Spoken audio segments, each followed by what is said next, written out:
So this is a story about Stoic philosophy that involves a Roman emperor and a gladiator. It's about perseverance in the face of impossible odds. It's about confronting your fears and finding inner strength when all hope seems to be lost. It's about resilience. So here's the story. Our story begins with a gladiator named Spartacus. Now he was a slave. He was chained up, right? But even in his chains, he had a reputation for being one of the most fearsome fighters Rome had ever seen. And he was famous throughout the empire for his tenacity. They called him the tenacious gladiator. One day, Emperor Titus was watching Spartacus train, and he was very impressed by his strength and skill. The emperor decided to set Spartacus free, but he also decided to offer him an alternative. Instead of setting him free, he said, "Hey, if you want to be free, you can fight for it." He said you can go into the arena tomorrow and fight in front of thousands of people. If you win, you'll get your freedom. If you lose, well, then you'll die. So there he was, Spartacus, facing this choice. And the easy choice would have been to refuse. He could have turned down the emperor's offer and stayed a slave for the rest of his life. Or he could have fought in the arena and died knowing he was fighting for something that was worth it for his own freedom. But instead, Spartacus accepted the emperor's challenge. He walked into the arena the next day to the cheers of 80,000 spectators. His opponent was a giant, a big, burly guy named Crates. Crates towered over Spartacus. He was almost twice his size, and the crowd was already roaring with anticipation. Crates charged at Spartacus, swinging his sword in mighty arcs. The crowd went wild. They were loving it. This was going to be a quick fight, but Spartacus held his ground. He dodged the first blow, then the second, then the third. He sidestepped and he parried until he saw an opening. He struck back, staggering Crates and sending the sword clattering out of his hands. The crowd fell silent. They couldn't believe what they were seeing. The little guy had bested the giant. Spartacus kept up his attack, raining blows on Crates. The giant was defenseless. And after a while, he began to plead for mercy. But Spartacus didn't let up. And finally, after about 30 minutes of non-stop fighting, Spartacus landed a final blow that knocked Crates' helmet off his head. Spartacus stopped his attack, but not before he had won the fight.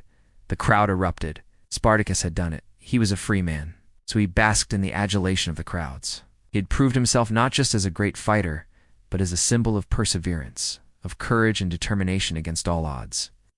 But as the cheers faded away, Spartacus found himself standing alone in the empty arena.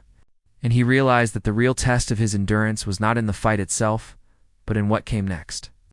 See, when he had stepped into the arena, he'd left behind his chains, his shackles. He had traded them for a sword and a shield. But now that the fight was over, he still didn't have those shackles. And so he began his long walk back through the stunned silence of the audience. He walked past the emperor, who had watched the fight with keen interest. He walked past the giant, who was nursing his wounds. And as he made his way through the silent crowd, he realized that he was no longer a slave. But in a sense, he was also no longer free. He had proven himself in the arena, but now he had to prove himself to the world. He had shown that he could fight, but now he had to show that he could live on his own, that he could take care of himself. He had overcome the biggest challenge of his life, but now he had to face the challenges of everyday living. And all of a sudden, the cheers of the crowd didn't seem so important anymore. What mattered was what he was going to do now. But as he made his way out of the arena, he heard a voice call out to him, "Spartacus, wait." It was the emperor. Spartacus turned around and walked back towards the emperor. And as he approached, he saw a group of men standing there. He recognized some of them. They were senators, members of the ruling class, men who had more power and wealth than he could ever imagine. But now they were looking at him with admiration. "Spartacus," the emperor said, "you have shown great courage and skill in the arena today. You have proven yourself to be the greatest gladiator Rome has ever seen, and I want to reward you for that." Spartacus looked at the emperor, not quite understanding what was going on. He was expecting maybe a pat on the back, maybe a handshake, maybe a few words of praise. But this was different. This was an honor. "I want you to be my guest at the gladiator games next week," the emperor said. "I want you to sit with me in my box and watch the games from there." Now, Spartacus hesitated. He wasn't sure if he wanted to do that. On one hand, it would be an honor to sit with the emperor. It would mean that he was part of the ruling class, at least for a day. But on the other hand, he was still getting used to being free. And the last thing he wanted to do was to go back to the arena and watch other people fight. He looked at the emperor and saw the expectation on his face. He knew that he couldn't refuse this offer, so he bowed his head and said, "Thank you, Emperor." So the next week came around quickly, and Spartacus found himself sitting in the emperor's box, watching the gladiators fight. The emperor was true to his word. He'd given Spartacus a place of honor right beside him.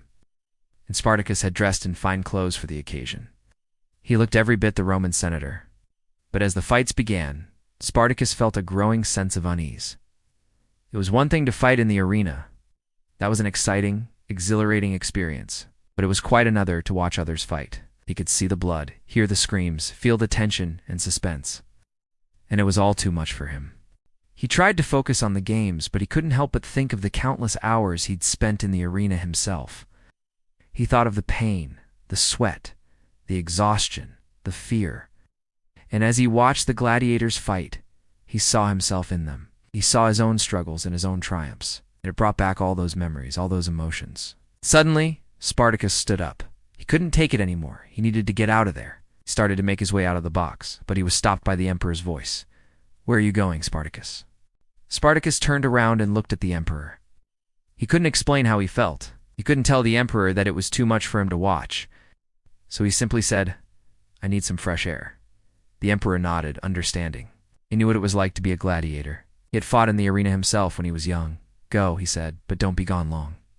The games aren't over yet." So Spartacus left the box and made his way out of the stadium. He walked slowly, trying to calm himself down. He needed to get a grip on himself. He was a free man now. He didn't have to fight anymore. But as he walked, he realized that he wasn't just a spectator. He was a participant in these games. He had chosen to fight in the arena, and that meant that he was part of this world, whether he liked it or not. He couldn't escape that. He couldn't hide from it. He had to face it. He had to confront it. So Spartacus turned around and walked back towards the stadium. As he entered the arena again, he felt a sense of calm come over him. It was home. He was where he belonged. He was a gladiator. And that's the end of the story. Okay, so we talked about this idea of resilience. We talked about how Spartacus, he goes through this crazy ordeal, fights this giant, he wins, and then he has to deal with the aftermath. But I also wanted to talk a little bit about how we process trauma. Because for Spartacus, right, he's in this situation. He's a slave. But then he has to relive the trauma of that experience by watching other people go through the same thing. And that's a very human experience. Like, sometimes we have to confront our past in order to heal. Sometimes we have to go back to the scene of the crime, so to speak, in order to move forward. And that's why I love stories like this, because they remind us that we're all human. Even the greatest heroes, they go through tough stuff.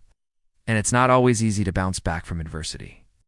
But that's where the real test of our character lies, in our ability to persevere, to push through the tough times, and to come out stronger on the other side. But what about you? Have you ever faced a challenge that seemed impossible to overcome? How did you get through it? Share your story in the comments below. Maybe you can inspire someone else.